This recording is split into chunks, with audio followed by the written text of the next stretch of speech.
Today is Tuesday in the third week of Ordinary Time and the memorial of St. Francis de Sales. Today's first reading comes from the letter to the Hebrews. Its message is a reminder that no physical sacrifice, burnt offering, or ritual act is necessary to serve God. Rather, God is most pleased with our selfless acts of love.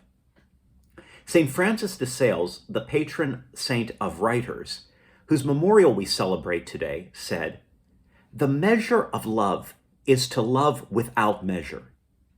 St. Francis de Sales' contribution, preserved in his writing The Introduction to the Devout Life, was a spirituality for everyone, a guide to practice the devout life even among secular events and mundane daily tasks. In my view, there is no better testimony or reflection on the spirituality of lay people than the work of the Holy Trinity parish community. One of the aspects that attracted me to this parish when I moved back to DC in 2016 was Holy Trinity's reputation for service, advocacy, and leadership among the Catholic laity. We are fortunate to have so many erudite, articulate, and pious Jesuit clergy at our parish. However, it is the spirituality and devotion-grounded leadership of the Catholic laity that makes our parish such a special place to grow as a lay Catholic adult.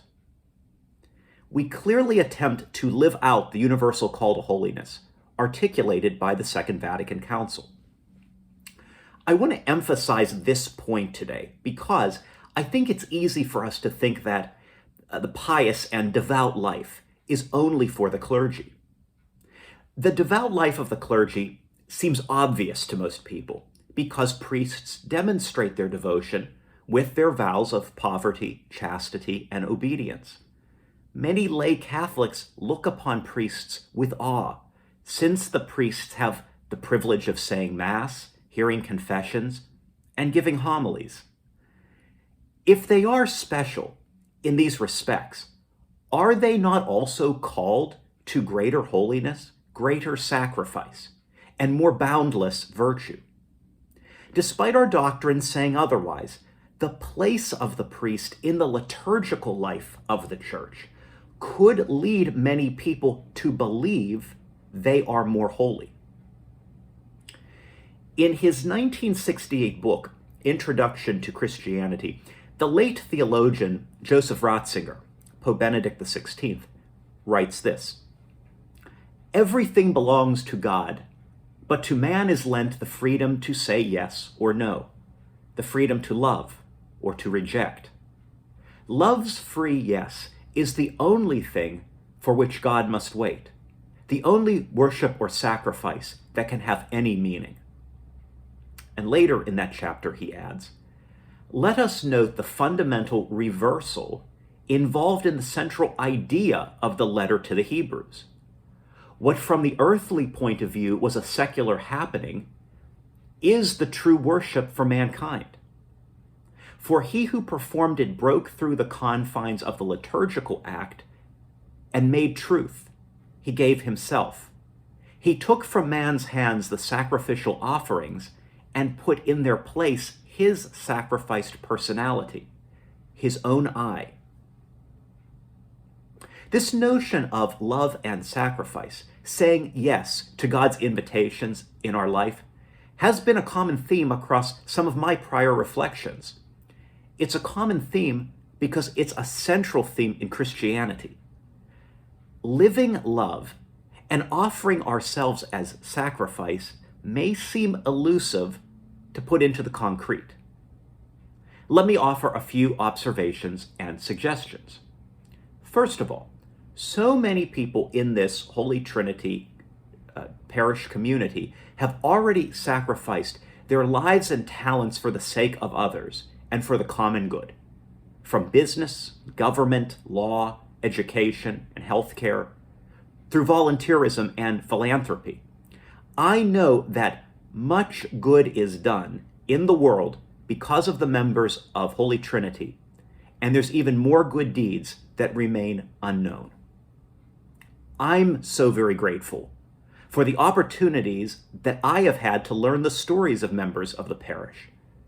Those of you who have given your lives to service of others are examples to the rest of us. My request is that we all continue to make ourselves available to others as mentors and guides, especially reaching out to the younger members of the parish and people of any age who are lacking power and status. Encourage them, recognize their talents, push them to do better.